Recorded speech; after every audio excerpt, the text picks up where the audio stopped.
এখানে অনেকে এখন বলে আল্লামা সাইদি তুমি মরনি, শহীদ হয়েছো তুমি, এটাই জানি। কথা বলেন ঠিক কিনা?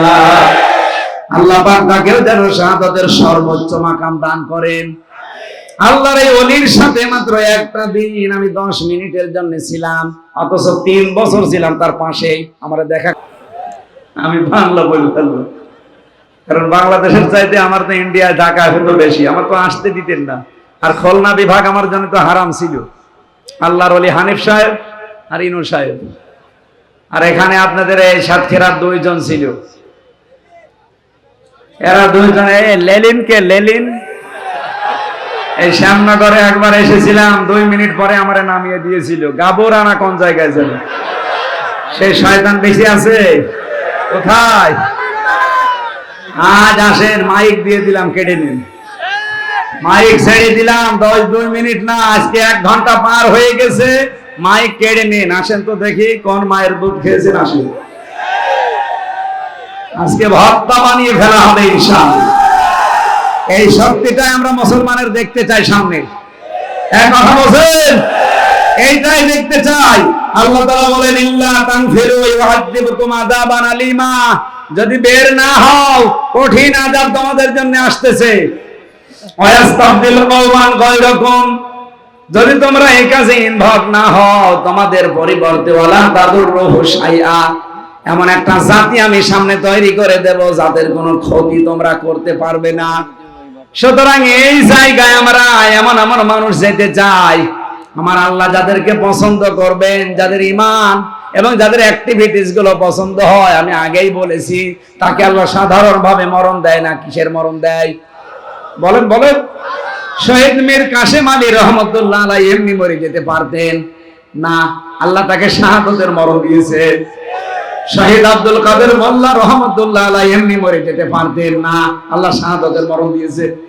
কোরআনের পাখিও সারা জীবন দোয়া করত, আল্লাহুম্মা ইন্নী আসআলুকা শাহাদাতান ফি সাবিলিক, হে আল্লাহ মরণ যদি দাও এমনিতে দিও না, শাহাদাতের মরণ দিও।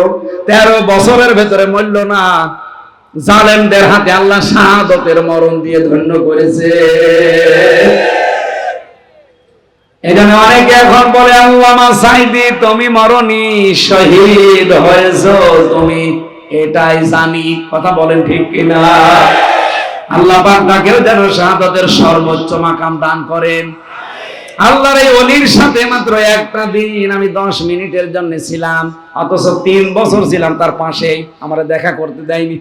হাসপাতালে এসেছিল একদিন, ওই একদিন একটু 10 মিনিটের জন্য আমি যে বলছি হুজুর আমার চিনতে পারছি, অথচ 3 বছর ওনার পাশের ছেলে আছে, আমি 4 নাম্বার উনি 1 নাম্বারে। বলছে কে? মুরব্বী হয়ে গেছে তো, টলাটলি করতো। একজনের কাঁধে হাত দিয়ে হুইল চেয়ারে করে নিয়ে আসলে ওনার। আমি বললাম হামজা, আমি কুষ্টিয়া। প্রথমে আমারে জিজ্ঞাসা করছে আমার ভাই জনাব আব্দুল ওয়াহেদ কেমন আছে? আমি বললাম উনি আর নেই, বিদায় নিয়েছে। আব্দুল ওয়াহেদ জামাত ইসলামী বাংলাদেশের কুষ্টিয়া জেলা শাখার শ্রদ্ধাভাজন জেলা আমির ছিলেন, উনি সাবেক এমপি ছিলেন। প্রথমে ওনার নাম জিজ্ঞাসা করলো, যেই বলেছি আমির হামজা কুষ্টিয়া, তখনই ওনার নাম জিজ্ঞাসা করলো। আর একজনের নাম বলছিল ঝিনাইদহ জেলার, উনি হয়তো এখন দেশে নেই, মুহাদ্দিস কি যেন নাম, জেলা আমির ছিল, মোজাম্মেল হক, উনি মনে হয় দেশে নেই। মোজাম্মেল সাহেবের নাম বলছিল। এরপরে আমি বললাম আমারে চিনতে পারেন? বলছে বাশার আলামিন, তারেক হামজা, জি। বলছে মাসুদ আর স্বামী মাসে তো মাঝে মাঝে কয়েকজনের নাম বলে।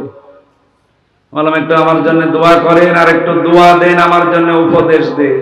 মানে মাথায় হাত দিয়েছিল, আমার মনে হচ্ছে এখনো পর্যন্ত আমার মাথায় হাতটা লেগে আছে। আমাকে উপদেশ দিয়েছিলেন। এই সর্বশেষ ওনার সাথে আর দেখা হয়নি। মরণের 1 দিন পরে আমি শুনলাম ওনাকে মেরে ফেলা হয়েছে। মানে আমারে বলছিলেন শেষ কথা, হামজা চট্টগ্রাম আর খুলনা এই 2 বিভাগে যদি বের হয়ে যেতে পারো, আমি বের হতে পারবো কিনা জানি না, মানুষকে জানিয়ে দিও কোরআনের কথা বলতে কোনদিন আমি পিছপা হইনি। তুমি কোনোদিন কোরআনের ময়দানে হক কথা বলতে পিছপা হবে না। আমার মনে হয় ওই দিন থেকে আমার সাহস যা ছিল আরো বেড়ে গেছে। আমি কোরআন যা পড়েছি, যেভাবে পড়েছি, যেভাবে বুঝি, আমি চেষ্টা করি মানুষকে ওইভাবে বোঝানো।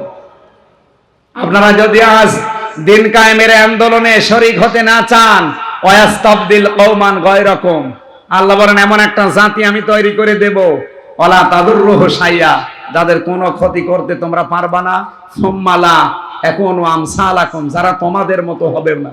সুতরাং সে সময় বাংলাদেশে এখন আল্লাহ তৈরি করে দিয়েছে, দিন কায়েমের জন্য আল্লাহ এমন এমন মানুষ তৈরি করবে, আপনি যতই বিরোধিতা করেন এদেরকে আল্লাহ বাছাই করেছে। কারা বাছাই করেছে? আল্লাহ নিজে। আপনি যতই চেষ্টা করেন এদের কোনো ক্ষতি করতে পারবেন না। ওয়ালাল আখিরাতু খায়রুল লাকা মিনাল উলা, এদের পূর্বের চাইতে পরে ভালো। সুতরাং যাই হয়ে গেছে 54 বছরে, সামনে যা দিন আসবে সব ইসলামের দিন। আরো জোরে বলেন, আমরা এই দিন অপেক্ষায় আছি। আল্লাহ যেন চর্ম চোখে অন্তত দেখে মরার তৌফিক দেন যে 56,000 বর্গ মাইল আল্লাহর এই কালাম দিয়ে চলছে। বলেন আমিন। ওদারত আহ্বান জানাচ্ছি ফিলিস্তিনের জন্য, যে যেখান থেকে আছে সবাইকে তার সর্বোচ্চ দিয়ে, শুধু বাংলাদেশ না সারা পৃথিবীর মানুষ এটা শুনছে, বিভিন্ন ভাষায় রূপান্তর হচ্ছে। সবাইকে আহ্বান জানাচ্ছি তার নিজ জায়গা